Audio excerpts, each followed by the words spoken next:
ఇప్పుడు speed news చూద్దాం. సత్యసాయి జిల్లా నల్లచెరువు మండల కేంద్రంలో స్థానిక తెలుగుదేశం పార్టీ నాయకులు కార్యకర్తలతో కలిసి ఎమ్మెల్యే వెంకటప్రసాద్ ఎన్టీఆర్ సామాజిక పెన్షన్లను పంపిణీ చేశారు.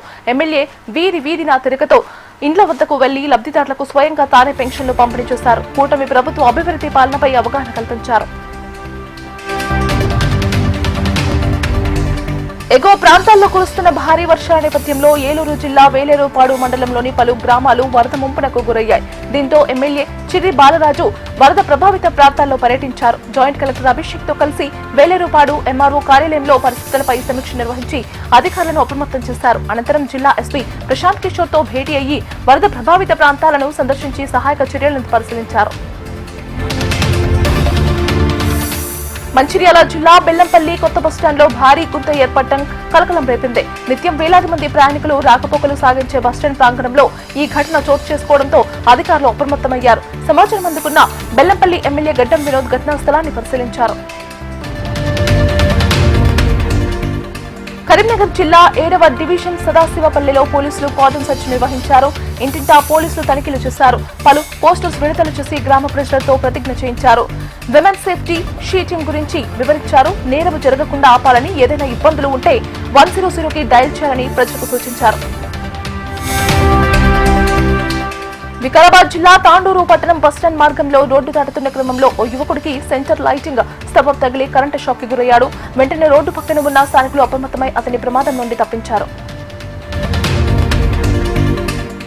కర్నూలు జిల్లా పొడుమూరు గ్రామ పంచాయతీలో 60,000 పెన్షన్ సొమ్ము మాయమైన ఘటన చోటు చేసుకుంది. పెన్షన్ల పంపిణీ ఉండటంతో 1వ సచివాలయం పరిధిలోని 10,70,000 నగదును బ్యాంకు నుంచి డ్రా చేసి ఆఫీస్ బీరువాలో అధికారులు ఉంచారు. ఉదయం పెన్షన్ల పంపిణీ కొరకు లెక్కించగా 60,000 నగదు తక్కువగా ఉన్నట్లు సిబ్బంది గుర్తించారు.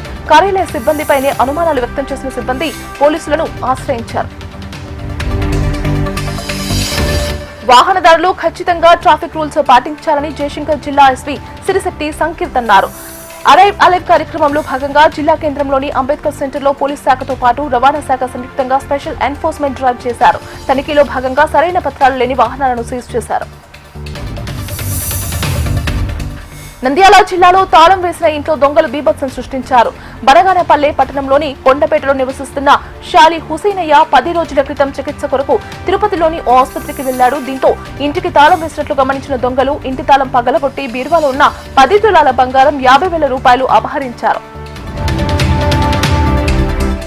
కేంద్ర ప్రభుత్వ పాలనలో విద్యారంగం పూర్తిగా విఫలమైందని యూత్ కాంగ్రెస్ పార్టీ జాతీయ కార్యదర్శి నాగమధు అన్నారు. కర్నూలు జిల్లా కాంగ్రెస్ పార్టీ కార్యాలయంలో సమావేశం నిర్వహించారు. నీట్ పేపర్ లీక్ పేరుతో ఉద్యమం చేసిన విద్యార్థి యువకులపై కేంద్ర ప్రభుత్వం లాఠీ చార్జ్ చేసి విద్యార్థులను గాయపరిచారని మండిపడ్డారు. తక్షణమే విద్యార్థులపై దాడికి బాధ్యత వహించి కేంద్ర హోంశాఖ మంత్రి అమిత్ షా రాజీనామా చేయాలని డిమాండ్ చేశారు.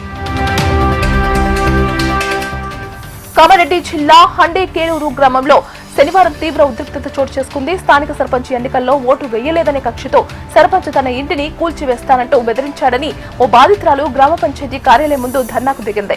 బాధితురాలికి గ్రామస్తులు పెద్ద ఎత్తున మద్దతు తెలపడంతో గ్రామంలో ఉద్రిక్త పరిస్థితులు నెలకొన్నాయి.